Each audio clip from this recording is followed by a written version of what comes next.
Paris Olympic 2024. Paris ऑलिम्पिकमध्ये भारतीय खेळाडू नीरज चोप्राची अंतिम फेरीत निवड. भालाफेकच्या पहिल्याच प्रयत्नात 89.34 मीटर भाला फेकून नीरज चोप्राने यश मिळवले. अविनाश साबळेची पॅरिस ऑलिम्पिकमध्ये अंतिम फेरीत धाव. महाराष्ट्रीयन अविनाश साबळेने पुरुषांच्या 3000 मीटर स्टीपलचेस प्रकारात तगड्या स्पर्धकांना मात दिली आणि अंतिम फेरीत धाव घेतली.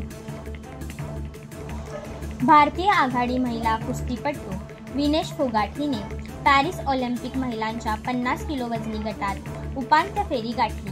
विनेशने कुस्तीच्या आखाड्यात जपानच्या सुवर्ण पदक विजेता युई सुसाकी हिचा 3-2 ने शेवटच्या 10 सेकंदात पराभव केला.